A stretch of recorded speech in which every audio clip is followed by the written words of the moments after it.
Hey y'all, hey. It's your auntie, August. We're here tuning in on this Thursday. And guess what? It's Thanksgiving Thursday. I almost forgot. So, if you eating, you haven't had your breakfast, your dinner, your lunch, or whatever you want to call it, y'all can tune in and eat at the same time. Remember, if you are watching me on Power Influence Radio on the YouTube channel, thank you for watching. If you're watching me on Power Influence Radio on the YouTube channel, thank you. I said that already, didn't I?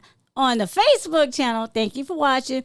And if you're just hearing me on PowerInfluenceRadio.com, thank you for listening. All right, let's get into it. So, y'all know this is Just Being August. I am your host, your auntie, August. And today, I am so geeked up because we have here the podcast doctor. I said the podcast doctor. Notice I called you the podcast doctor because we're at the podcast doctor studio. Yeah, that's how you say it. Oh, it is? Yeah, you said it correct. Okay, good. Yay, good for me. Yeah. So we're here in Orlando, Florida at the Podcast Doctor facility. And I have the owner of the Podcast Doctor, Phil Byrd, ladies and gentlemen. Give it up one time. Woo, Hey, happy Thanksgiving. Happy Thanksgiving to you too. One quick fact about me with Thanksgiving. I am a terrible turkey cook. I cannot cook a turkey very well. Every year I post a picture of a burnt turkey on my social media. Really? I didn't make that. What you saw is that's just tradition for me to post a burnt turkey because I don't like turkey. Okay, so you burn the turkey purposely because you don't like turkey? Mm-hmm. I ruin it for everybody. That's just jacked up. It is jacked up. Okay, so when you cook the turkey, please don't burn the leg and the wing part. You know that, what is it, the quarter? Mm-hmm. That's my favorite part of the turkey. Yeah, the dark meat is the best. Exactly. So don't burn. You can burn the rest of that crap. We don't care about that. But just don't burn that. Yeah. With that being said, you're the host. Well, not host, sorry. You are the owner, proprietor of the Podcast Doctor. And I don't like to really tell people about people. So. Were you gatekeeping? No, absolutely not. Oh. I'm just going to let you tell people about you. So go ahead for us. Give us your bio, your introduction. I mean, I know your bio, but I feel like if you hear it out loud and it comes back, it's a different feeling. So okay. Can you tell people who you are and what you do? All right. Well, my name is Phil. I am the Podcast Doctor located at the West Oaks Mall in Orlando, Florida. I've been doing this literally my whole entire life, which you'll hear about later. I come from TV and radio background, and I love helping people, share their voice and share their vision with the world at an affordable cost. So I love doing what I do. Awesome. Thank you for that. So you said you've been doing this for how long? If you want to count years, maybe 30. 30 years. Mm-hmm. So that puts you over 30. I'm 38. You didn't have to tell us your age, It's fine. Okay. So you've been doing this majority of your life, really? Yeah. This is all I ever wanted to do. Now, obviously, back then, the term podcasting didn't exist. Right. I wanted to be a radio host. Mm-hmm. And everything I did my entire life was aimed at meeting that goal. What interested you about, or what is still the interest for just the whole entertainment, vocal, radio, just being able to communicate with people, but in a broader way? Well, everybody's got a story to tell. You don't have to be famous to have a story to tell. So many people, so many regular people have way more amazing stories than any famous people you ever heard of. I like that. But in the end, we're all people. And I don't want to put a limit to where people can, use their voice. Because the most thing that I've noticed is that people who want to start a podcast, they don't know how to do it. Mm-hmm. And so I eliminate that barrier, so we do everything for you. And all you have to do is just come and talk. That I appreciate you so much for, because I know with myself, I am very tunnel vision, mm-hmm. and I'm good at multitasking, but not everything. Certain things I'm better at multitasking, but things like this, where I'm with a conversation, I feel like I do more focus on a person. So I want to give you your flowers now and say thank you so much for this, because it does helps us out. And y'all, if y'all didn't know, Phil was our Heartbeat Thursday. Oh yeah. So you're going to get your little gift for Heartbeat Thursday. Not today, but you'll get it soon. Well, just check your mail. I appreciate it. But how did that make you feel, though, being acknowledged publicly for the things that you do naturally? It's so weird to me, though. I thank you. I really appreciate it. But You're someone welcome. like me, I don't take adoration or admiration very positively. It's just so weird. I'm just doing what I'm supposed to be doing. So, when people thank me or acknowledge me for something, I get a little weird. Yeah, you feel I'm like, oh, thank you. Sorry, but not sorry. No, I love it. I love it. I appreciate Right. it. It's just sometimes I'm just like, okay, yeah, I'm just doing what you're paying me to do. Well, no, you're right. You're not wrong. But Yeah. I say that because it is Thanksgiving, and being that it's Thanksgiving, people always want to say, well, what are you thankful for? Or why are you thankful? But someone's giving you thanks and accolades, and Yes. you clam up. Yeah. It gives me a little bit of anxiety. Because, It- I think we all have, especially entrepreneurs, we all have a little bit of imposter syndrome. So we feel like we don't deserve it. You know what? I would have to agree with you because I feel the same way. Yeah. I think it's those who are always on the back end, always behind the scenes where you're more of a helper. It's I won't say, yeah, it's harder to receive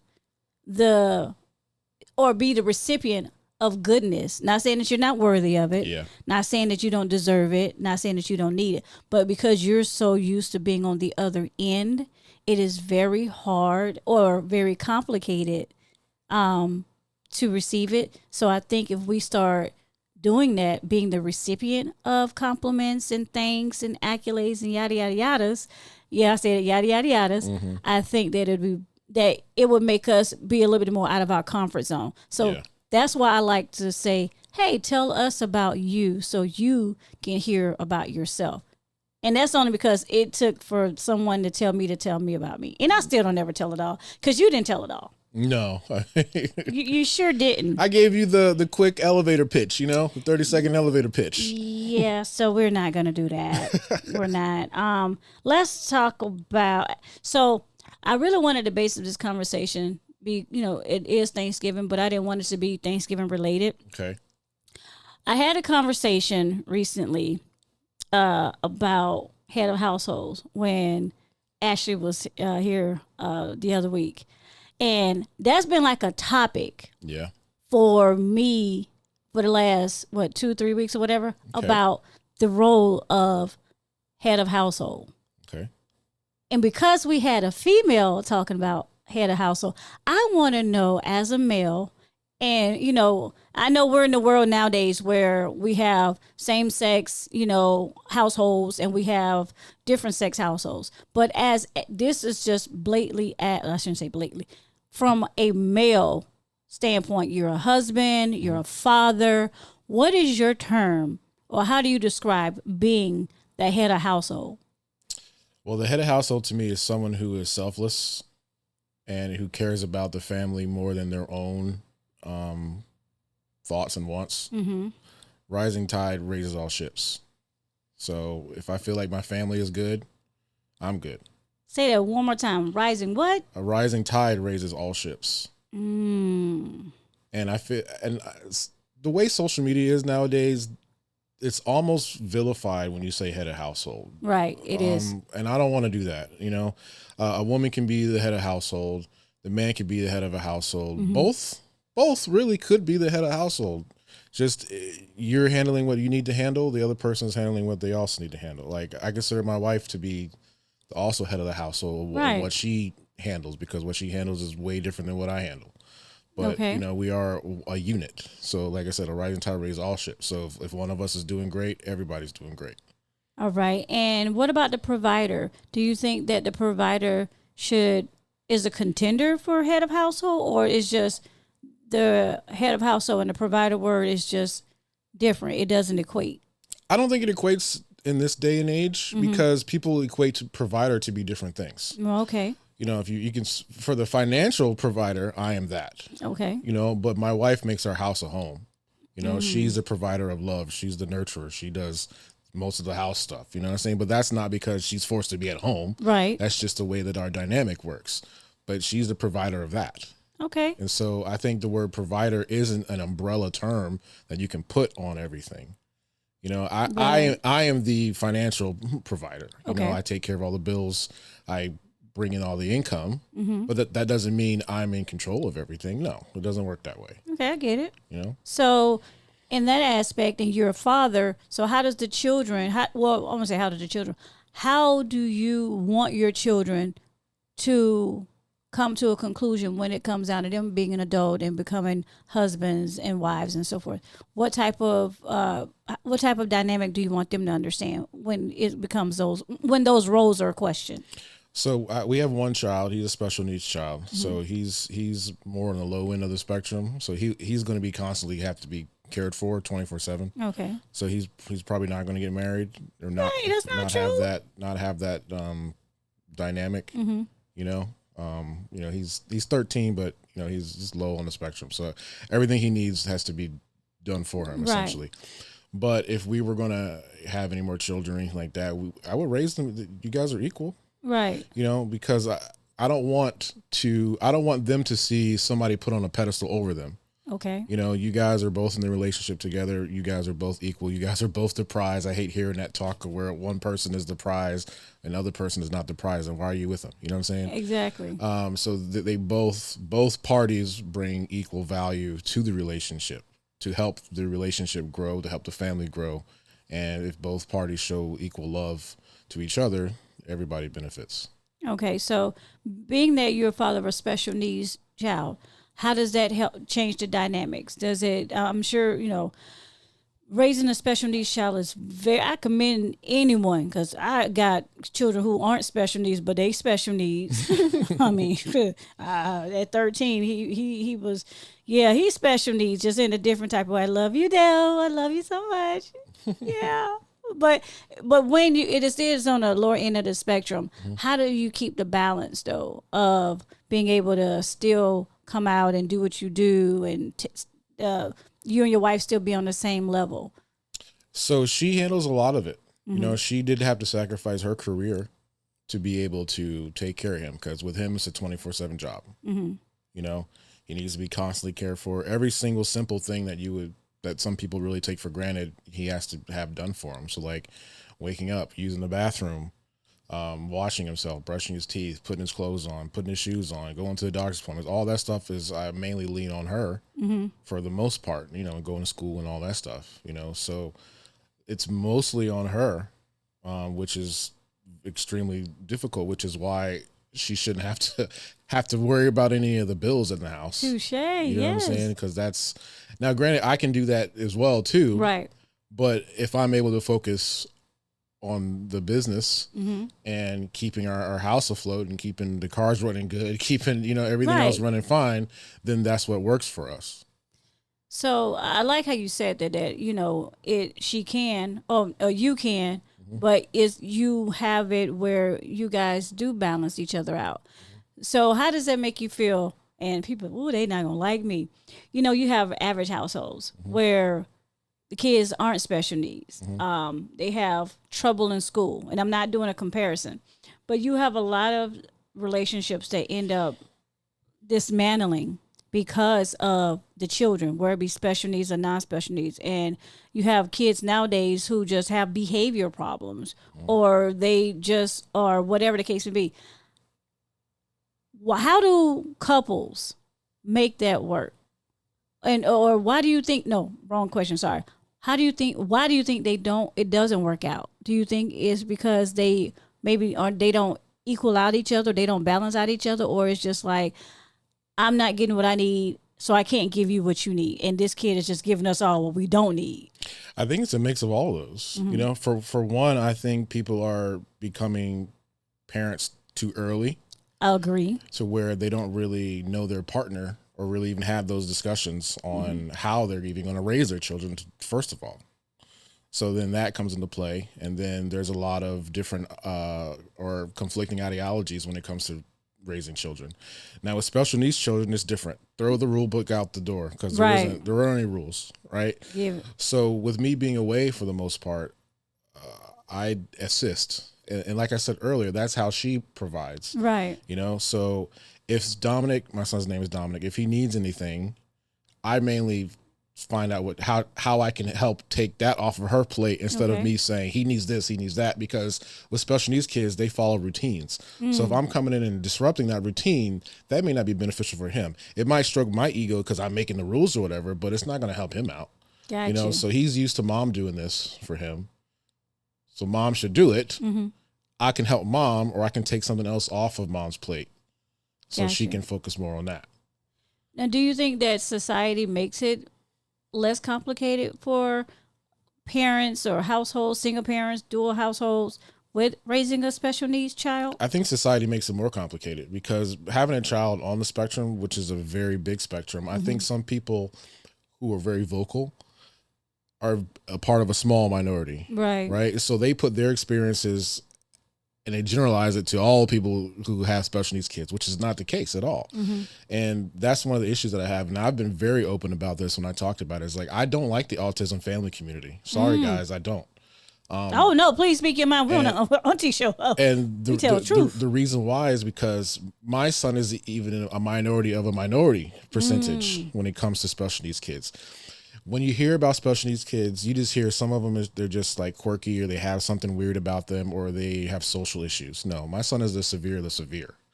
Okay. Right? So, he's suicidal, he's violent, what I'm saying? A lot of things happen to where I don't even want to talk about it sometimes, Right. And so when you hear parents of other special needs kids who don't experience that version of autism put their opinions and thoughts on that stuff, that pisses me off. Right. It really does. And so I don't like that. And it hurts because it makes me feel, or my wife feel, less of a parent because we're not going through those experiences that you Exactly. are. You're generalizing it, and like, no, that's not the case. That's really not the case. And so so that percentage of autism community, we are very quiet. You don't hear that much about us because it's not glamorized. It's just not the autism that's glamorized. So my mom works at a behavioral health facility here, and I know she's told me a lot of things that happen, especially with children, when it comes down to just behavior problems. And I know that you just said it's different for autism, and it is. But why do you think when you have a different situation that's not glamorized, so to speak, or it's a low percentage, why do you feel like that particular part of the community gives you slack? You know what I mean? Because like yes, okay, so your kid has autism and your kid just, Lord forgive me, drools a lot, or they have complications with their limbs and stuff. But this one over here, like you said, you have the suicidal, that's a big thing, and he's a teenager, behavior issues on top of that. You have so many stack on stack on stack, and the over here, how do you guys be able to rise up and have that same amount of vocalization and get the awareness and not be shunned or feel less than because this community is bigger, because their issues are milder than yours? It's tough because you want to comment on all of the posts that you see, but it's a losing battle. It really is. So sometimes you just need to, if you want to be vocal about it, just say what you need to say and then don't look back at it. Got you. Let it run its course. If you're gonna get engagement, but you're also gonna get the disagreements. And so what? Some people are gonna judge you, right? It happens. But with my wife, she just doesn't post it because she just doesn't want to hear it. Right. Because if you have not lived our shared experiences, you have no opinion. Exactly.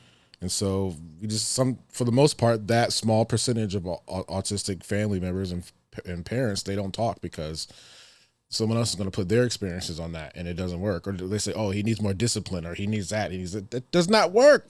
It don't work like that. Like the crazy part is, and I'm sure everybody does, we're just humans, right? You ever have a friend who has an issue and you say, well, have you just tried this? Oh, right? yes.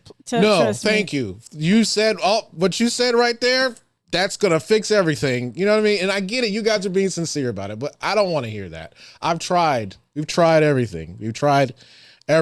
And some things work, some things don't, but we appreciate the unsolicited advice, but we don't need it. Oh, I like that word, unsolicited advice. I'm like, man, just get off my phone. Yeah. For real. Hush. Yeah. And I get what you're saying, because I love my kids to death, but I was that mama, when I tell you, I couldn't go out of town without being on my phone. Mm-hmm. I mean, I had cameras, I have the alert set up, and like I said, people are like, oh, why can't you just relax? No, because you don't know. I trust me, I know what's going on and I'm not even there. Let Hmm. me handle it. So with that being said, we want to tell them to shut the Hmm. up. What how can we get them to see our side of it? You Or can't. You can't. oh, You can't. It's almost like trying to change the opinion of someone who's obsessed with a certain political candidate. You just mm, can't. No amount of facts, no amount of logic, no amount of reasoning is going to change someone's opinion who's already been set in stone. wow. It's an Like uphill battle. Save yourself the energy, save yourself the mental strain? the mental strain, Yeah. and let them be them. Just do you. You've done your part. You don't need to convince them otherwise. So how do you and your wife stay grounded and without the whole situation getting you guys out of character or putting you against each other? What makes you guys stay as a united front? It's tough sometimes because we do butt heads a lot. I'm not going to say our marriage is perfect. No, by no means Well, no one's marriage is is perfect. I think perfect. when people say they have a perfect marriage, it's a perfect marriage in their head. That's true. Yeah. Let's keep it a buck. It's a perfect marriage in your head. Not saying to those out there watching, if you got a good, 100% marriage, yay, you're at that low spectrum then. Because, Hmm. honey, my parents been married for over 30 some years. And I know from them, my mom used to tell me a long time ago, she said, at certain point of time when you're in a marriage, you come from basically become together. It's like, okay, you're married, the sex is still there to a point, but you're more companionship. Hmm. So marriage should not be more so as thinking about it's perfect. It's, that companion, because, the lyrics say to death do us part. That actually means something, because when you're on your deathbed, who gonna take care of you? Because them kids ain't they ain't worth nothing. No. So I get that, and I'm happy to see that you guys do that you know that it's not perfect, but you do try to keep it where you're in a grounded situation. Yeah. I mean, and we both have our own hobbies and stuff that we like to do that keep us occupied. Obviously, I'm here. Right. I'm here or Doing on your my other hobby job. slash job. Yeah, doing that. But she has the things that she does, and when we are together, we do collaborate on those things. So she helps me out with a lot of ideas here, and I help her out with her stuff that she wants to do too. So it's mutually beneficial for us. And then, you know, we stay grounded by focusing on what we plan on do for the next week for our son, Mm-hmm. and I so know we kind that's of right. map that out too. So when do y'all get to spend some alone time together? It was very rare, you know. Y'all better go in the back. If our son goes to sleep, then yeah, then You better turn that washing machine on. I'm just saying, y'all gotta do some things. You feel me? yeah, it's tough to date. It really is because we don't really bring him out much because Right. you know don't like the views that he gets, the Mm. responses that he gets because he's big. My son is big. He's 5'10", maybe 230. You know, he's 13, but he has the mental capacity of a 3-year old. You know, So, do you think that it's a society issue? The fact that you are more not shunned, but you're more geared on, I'm not going to bring him out because I don't want to deal with that. So, do you think if society was a little bit, or either society had a place, like if there was a facility here that catered to families, that had events and stuff, that you could bring him out, you and your wife can come and have spend time together as well, and you can be able to, be grown. Would that make it better or give it some absolutely. ease? Yeah, it absolutely would. We looked. There aren't that many places that can accommodate. Some of them say they're autism friendly, but the only thing they really do is just lower the lights. That's it. Or the people that work there, they're not trained Mm, therapists, so they're right, not going to know what to do in case our son or anybody has a meltdown. You know what I mean? They don't right. know. They don't know how to operate in those spaces, which is why. Because my son is also nonverbal, Okay. so he doesn't talk. Now, when I say he doesn't talk, doesn't mean he doesn't make noise. For someone who doesn't talk, he's the loudest person that I know, right? But we also you have to be around him to know what certain things mean, Mm-hmm. so that also gives us some anxiety because if we leave him somewhere, how are they Mm, going to know he communicates? Now he has an iPad that says what he wants, but there's still these nonverbal cues that you have to see, for him to be able to communicate with people. And so if there was a safe space that was around us, great. But we tend to not really go places that we know there's going to be an issue, because he has anxiety issues too. And he's so large, I can't hold him back. My wife can't hold him back. And so there's a danger situation too, because he's unaware of danger. Okay. He doesn't know. Now, when I say he was suicidal, that means he was not actively trying to hurt himself. Right, he right. just doesn't know what danger is. Exactly. So he'd walk in the middle of the street and then exactly not know, and so I'll give you a story of society, right? Yes. And this also, as a black father, and you're a black mother, that you probably had this conversation with your child about interacting with the police, right? My son is different, right? And so he was having a severe mental crisis at one point. It was in public. My wife was with him. She couldn't contain him. I had to leave here and go assist, because he's a little more docile with me. Okay. Right. So I had to go assist. He calmed down and everything, but he made a scene at the store. Right. Right. My wife, she shut down because she was overwhelmed. And so, we go back into the store. It's Publix. So we're at the grocery store, right? The police are there, right? Not because of him. They're just there shopping. Yeah. Right. So I went to go grab the police officer. I walked over there, asked him to come. Hey, can you come with me? Obviously, he looks at me like, whoa. Hold on, wait a minute. Right. Wait a minute. Black man go physically to the police Yes. and ask them for help.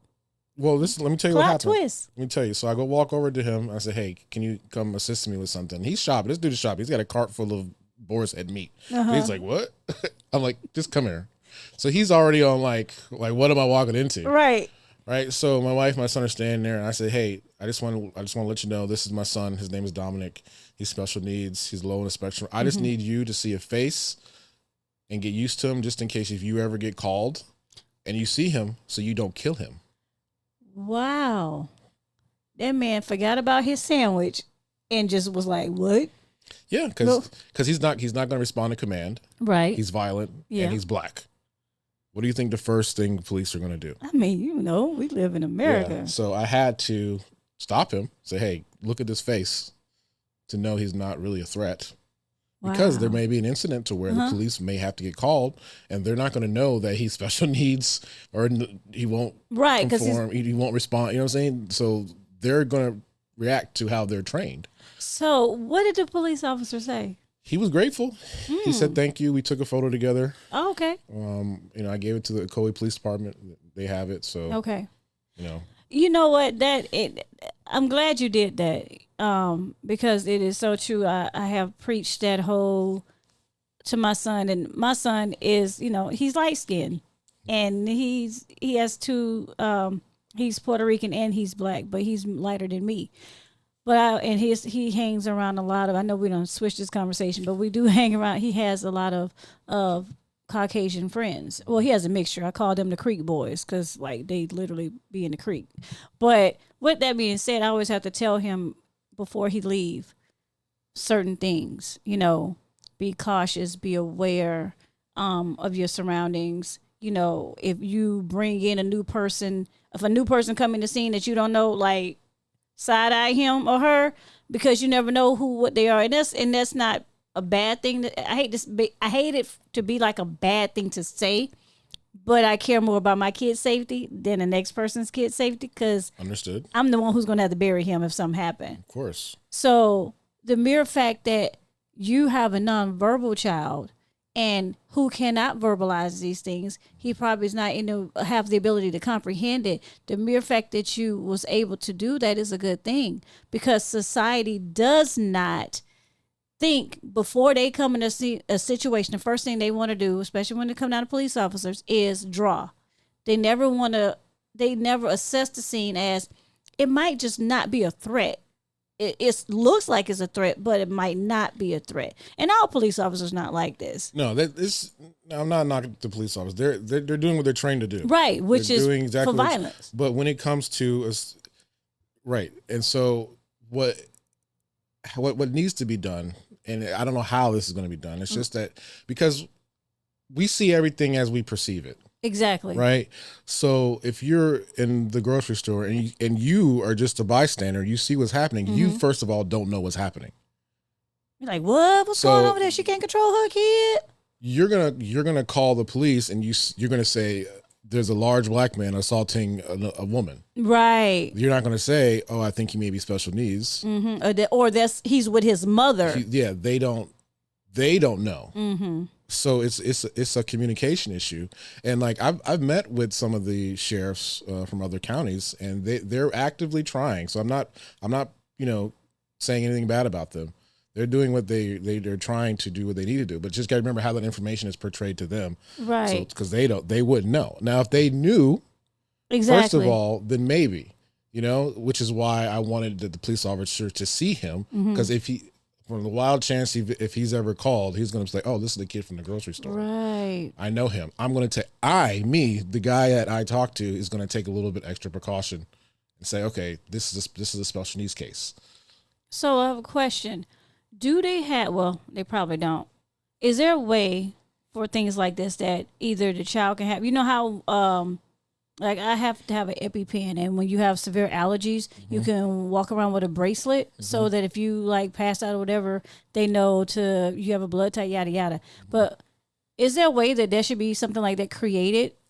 A scarlet letter? Is that what you're saying? Yes, there is. But I just answered my own question too, because I thought I was going to say, well, hey, isn't there a way that they can like scan it or something like, oh, he's special needs? But in my brain, it was communicating like, girl, please. The first thing they not finna be like, hey, let me see your wrist. Yeah, no. I mean, now there are precautions like in the car. Our car has a thing on the back. Okay. His seatbelt has a thing on the seatbelt. Okay. He doesn't like to wear chains or anything like that, so I can't put something on his. He'll rip it off. But right. That's why we don't like to ever be away from him, because exactly we never know. So if there's ever it's a situation to where either of us are incapacitated and he's not, then that would be an issue. But we try to not be, but you never know. So but we have to take precautions as a family. So like in your car, he's big enough, he can open the door when it's driving, oh wow, unbuckle his seatbelt and get out if you wanted to. But as a father, I have to put the child lock is in the door, right? Make sure that's on, so you can't open the door from the inside, or lock the windows and make sure he can't do anything like that. So you just have to do your diligence when you can, when it's applicable. Right. Well, let's just be honest. I mean, as regular, as parents with regular kids, I may have not put a child lock on the door one time, and my child may have opened the door. Well, maybe the car door wasn't really closed. Oh no! And when I kind of stirred around that curve, and maybe the door kind of swung open, and I was like, Tokyo Drift? Yeah. What are you doing? Yeah, but hey, she's grown now, so we know God. That good God grace check, it saved her. Okay. I'm just saying, but yeah. But I feel you on that. Yeah. So let me ask you this. With life now, as you growing up, you said you wanted to be, basically you always had this need to help people or help situations. Not only that, I didn't start it that way. Oh gosh. See, I thought you was a good person. No way. So my radio career started back when I was 6 years old. Because I used to have a really bad stutter. It was terrible. How did you sound? Did you sound like a rapper? No, it was worse. It was, I can't think of anybody who, you were like Waterboy almost. Oh. It was really bad. So I was getting picked on, made fun of a lot until I got bigger. Until I got bigger than everybody. Okay. Then it really stopped. But you was like, what? Say something. Yeah. And so, I had to do years of speech therapy. Okay. And one of the parts of my therapy was to listen to radio hosts, or sometimes I would stay up late and watch Jay Leno or David Letterman. Okay. And I immediately fell in love with it. Wow. I fell in love with it. So the stutter. Yeah. And so I'm going to give this guy some credit, but Howard Stern, even though I was real young. How young was you listening to Howard Stern now? I was maybe 8. Yeah. Howard Stern, Casey Kasem, Art Bell, George Norrie. Those were icons back in my day that I followed. You know, Okay. I'm less than 10 years old listening to conspiracy theories at 1:30 in the And morning sexual content. and sex, but I didn't understand what it was Hey. really happening. But the But verbiage was there. it was, but it was engaging. I love how the Yeah. conversation was, or I would stay up late and watch Jay Leno, David Letterman. So I was like, this is what I want to do. Personalities. Right? Yeah, because the way that they can control a room just from their words was amazing, and I was like, I love how they're speaking. So I would, now that I'm mentioning it, you can see that the way that I talk is like that, like the way their cadence. So like, Okay, I get what you're saying. I've had to learn that. I've had to learn with my breathing. I've had to learn to slow down with a lot of my speaking. Okay. Just because what would happen is my brain was operating much more faster than my mouth was. So that's when I would get stuck. Right. And so I did years of speech therapy. I was doing public speaking at 9, 10 years old just because it helped me with that. And so I have my friends around. We would record on a tape deck Okay. a show. Now, granted, the word podcast didn't come in until 2005, but that's essentially what a podcast was. Right. So you'd have a bunch of, fifth graders talking about the day in school. Talking about the lunch lady. She didn't give me enough mashed potatoes. Exactly, because we all wanted to we all wanted to do radio. I wanted to do radio and stuff like that. I was like, well, that's my career. Everything that I'm going to focus on from now on is going to be this. And your stutter. Clearly, I can't tell that you stutter. Yeah, my stutter went away about around high school age. It was still, there, but not enough to notice. Only on certain words would happen, like L words or M words, randomly. But you was able to retrain your whole body in accordance to getting you out of the stutter, which is amazing because even at that young age, you had a vision, you had a goal, and you worked so hard internally and, internally, physically, whatever, all in a whole to overcome that. So you're an overcomer. You don't want to talk about yourself, but you're an overcomer. And it builds you to be able to be a father who can recognize difficulties and struggles. And now you have that patience from retraining yourself to handle your son.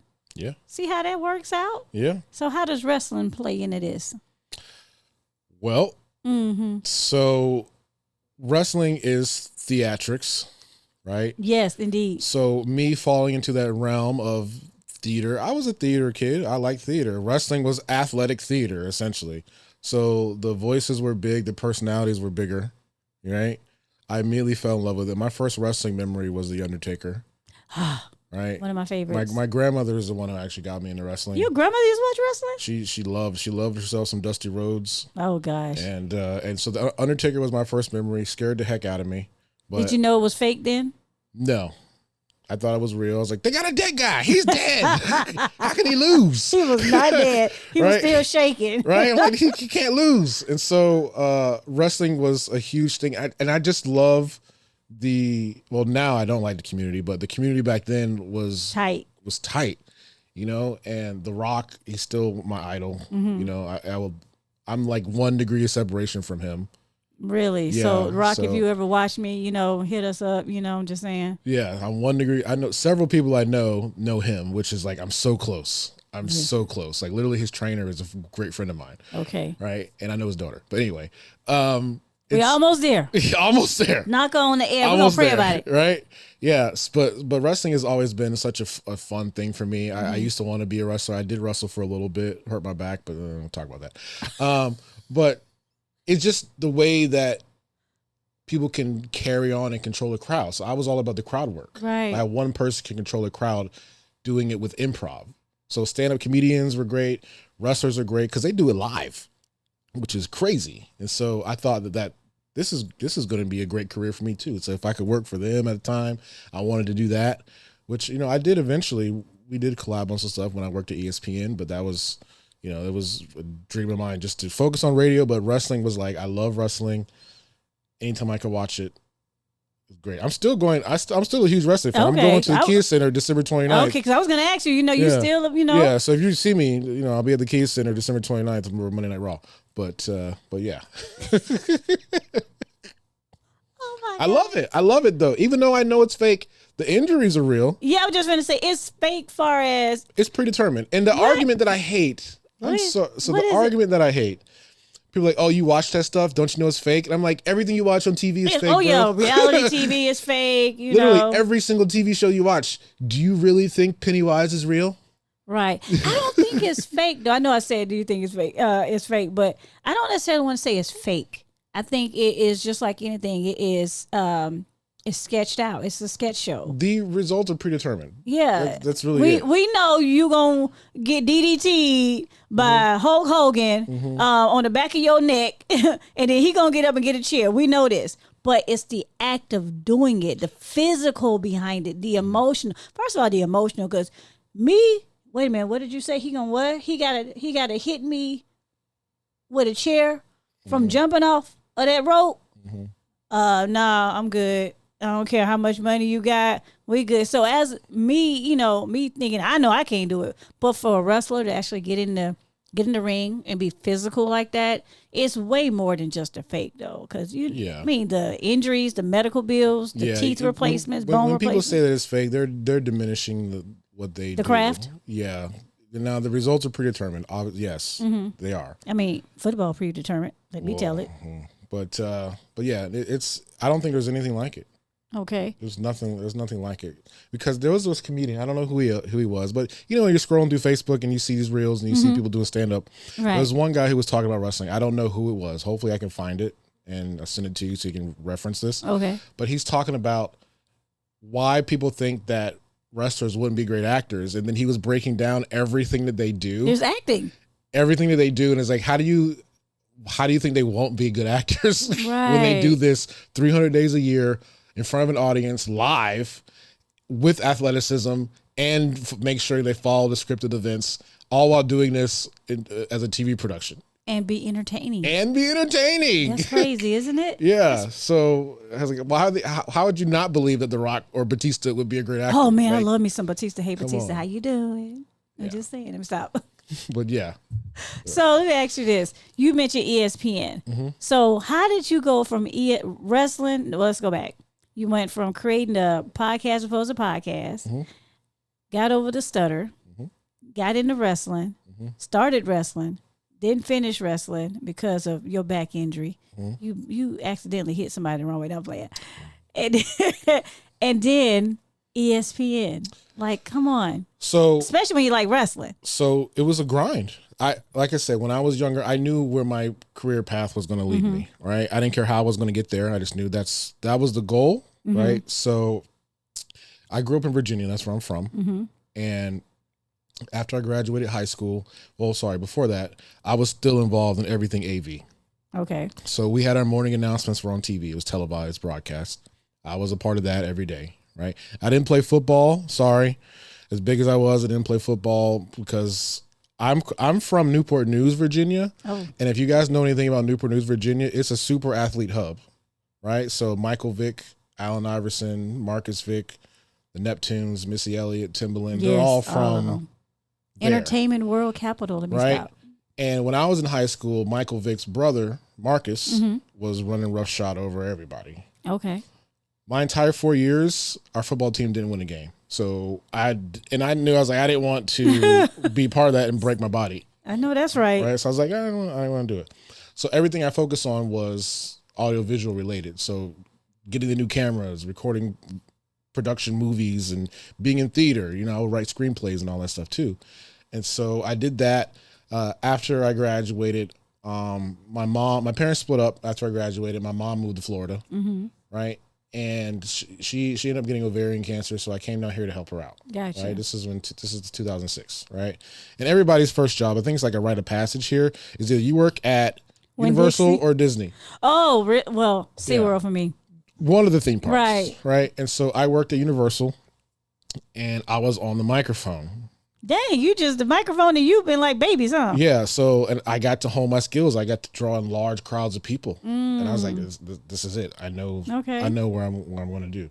So after I left Universal, I ended up going to broadcasting school. Oh, okay. So what broadcasting school did you go to? I went to the Connecticut School of Broadcasting. Okay. I graduated top of my class. Of course. Graduated number one, and this fast forward. Now there's a few years in between. I met my wife. We had a child. Got married, all that. So I went to school. I was working 2 full-time jobs and going to school and still finished top of my class. And married. And married with a baby. Boy, right? Head of household for real. And so the day that I graduated, I got a call from the radio station I idolized. And I was like, and I knew who it was because I knew the radio station number. And I was like, while I was walking, they called me. And I told the dean, I said, hey, this is the radio station. Can I answer it? He's like, answer it, put it on speaker.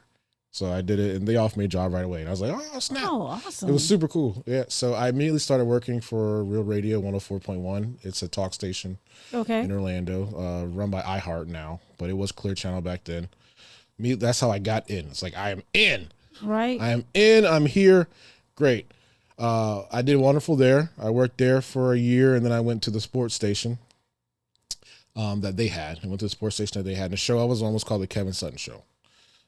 You probably know Kevin. He's pretty local here. Okay. You probably know his wife, Myra Uribe. She's running for mayor, Orange County mayor. Okay. We did that show for several years, and maybe in 2015, Kevin did something that went viral. Kevin camped out in front of Best Buy for 36 days for Black Friday, right? But this was in the 90s? No, this was 2015, 2016. He has a world record. It went viral. So, Kevin was on Good Morning America. He was on all these other TV shows. So ESPN saw us because ESPN is ABC, ESPN. Right, Disney, but they're all blah, blah, blah. connected.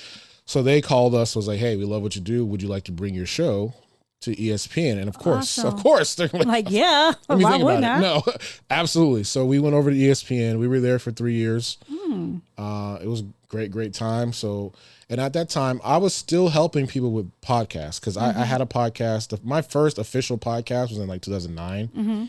It was a car show. Okay. And I always wanted to help people with podcasts because I knew a little bit more than the regular person when it came to the technical aspects. Clearly, yeah. But people didn't know what the first thing to do because there was still a big barrier on how to even get started. And so I was going to people's houses, helping them set up their podcast equipment and doing all this stuff. And so then they started calling me Dr. Phil because my name is Phil. And like, you're helping us with our stuff. We'll call you Dr. Phil. Right. So then that carried over. That was my name on the radio, but it was Dr. Phil, so I didn't get sued. Right, so, right. And so I started helping people with that. And then I just knew there was a tide turning to where I knew podcasts were headed. And I felt that radio at the time didn't want to grow. They were happy with where they were at, and they didn't want to grow anymore. So I didn't renew my contract in 2019. Okay.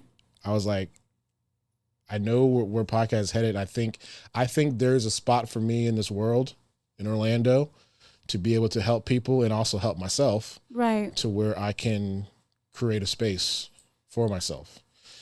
And trust me, that was a tough decision. I had my dream job when I was 25. Exactly. You know what I'm saying? This is what I literally worked so hard from 9 years old, right? To get there, and I got there. Now what?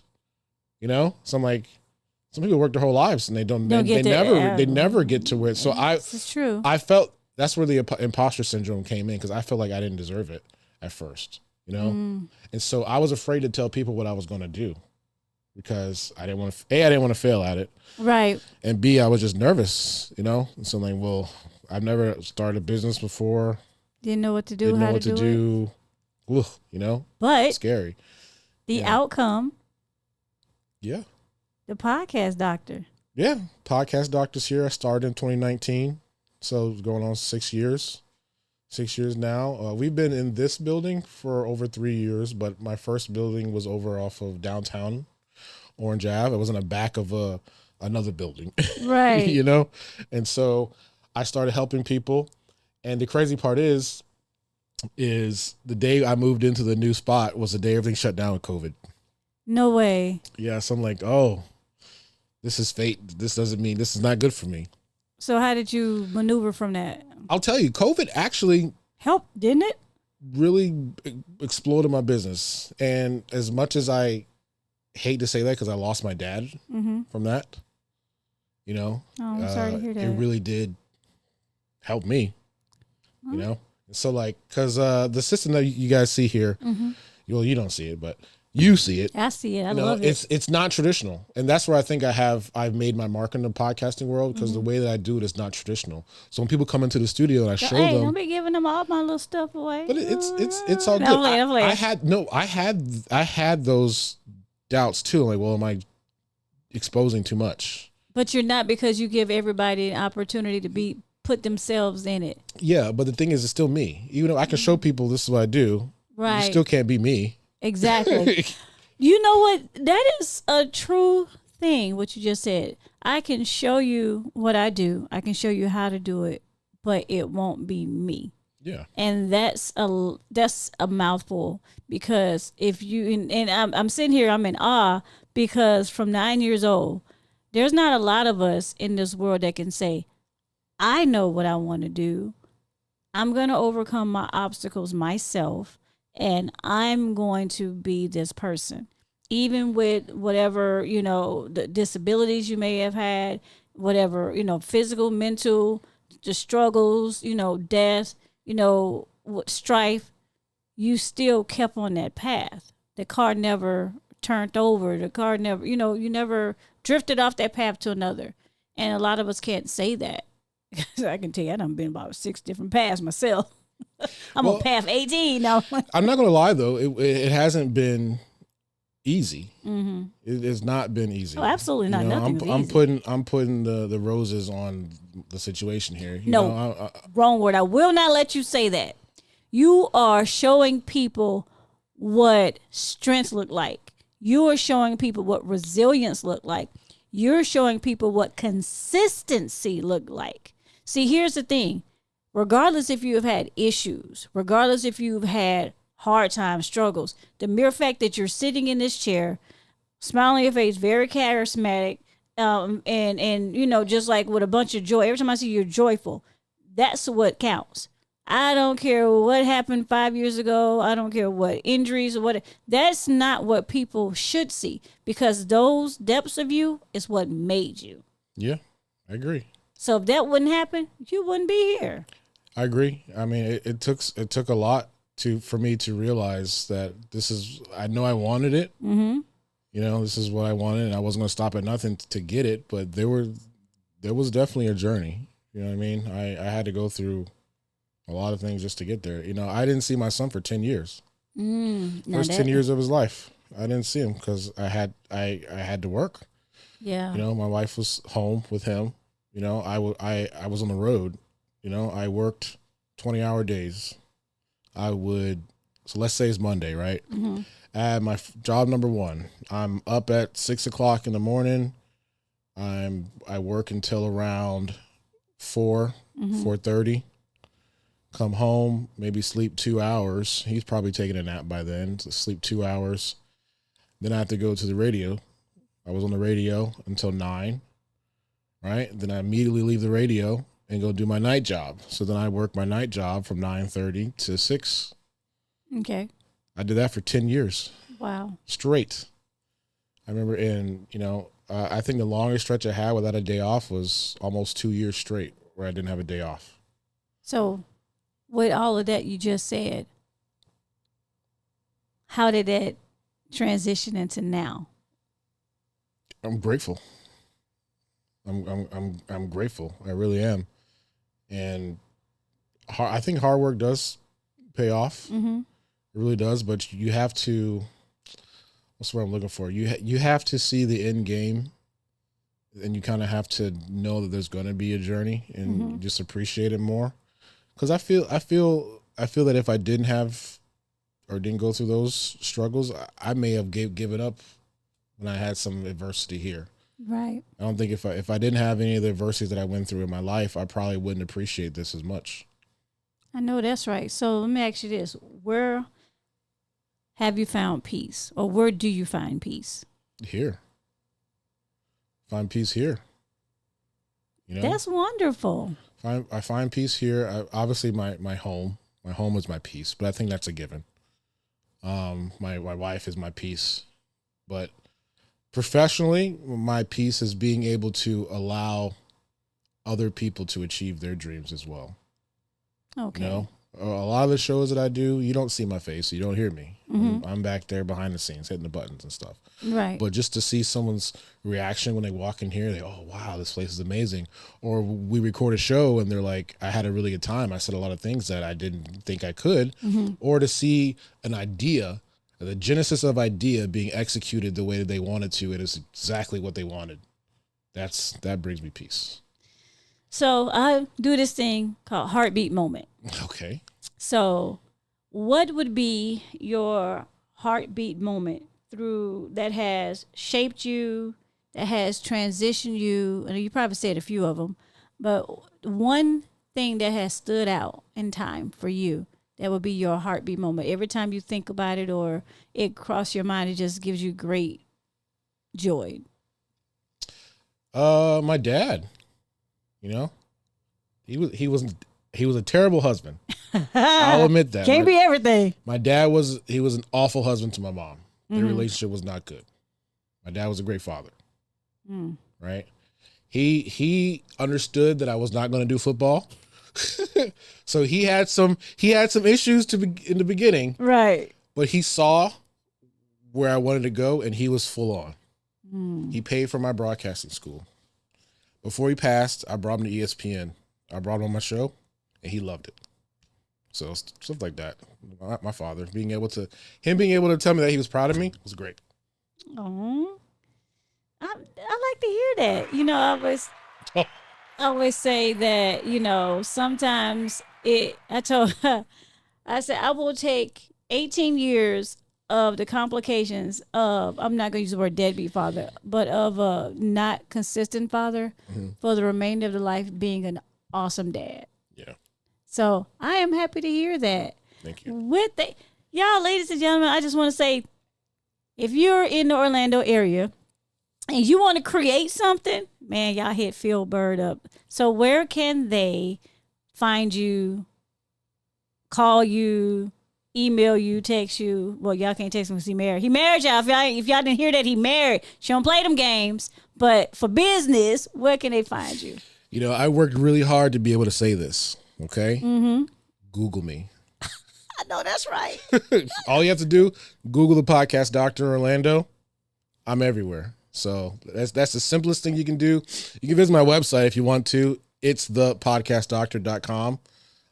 Everything is there, but literally if you just type in Podcast Studio Orlando, I built my business up to where I'm top ranked in Google. Yes, and you are. I didn't do that. That didn't come easy. So I had to consistently deliver. So I feel that I can say that and not feel ashamed at being able to say that. So if you just Google the podcast doctor, you're gonna find me. So there you go. And the last thing, since this is Thanksgiving, what is something that you would want to give as a reflection for everyone to be, you know, when it comes down to things? Thanksgiving is not always about the food and yada yada yadas, but the thanks behind it. Like, what am I thankful for, essentially? Well, you've already said it, didn't you? Well, yeah, my family, my health, my career. In the podcast? In the podcast world. But if I was going to give a tip on staying thankful, is just remember where you came from, really. Remember where you came from. And if you have a goal and a vision, just think on what you plan on doing when you get that goal. You know, don't be complacent. Always try to push the goalpost, because I had my dream job when I was 25, and I was like, oh no, that's it. So yeah, well, now you're your dream career. You create a whole fantasy here. Yeah. And again, thank you so much, Phil, the podcast doctor, for all that you do. Thank you for allowing me to come here and be a part of your whole. Man, there's a whole vibe up in here. It's a vibe. With that being said, y'all, this is your auntie, August, on the Just Being August show. Remember, catch me every second and fourth Thursday of the month.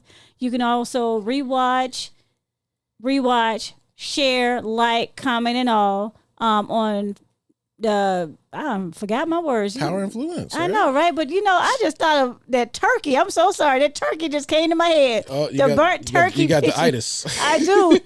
But please watch me on the Power Influence Radio, YouTube and Facebook, powerinfluenceradio.com. Y'all can always follow me on all platforms at Just Being August. With that being said, y'all happy Thanksgiving. Love y'all. And y'all have a good night. Oh, and remember, it takes only one heartbeat.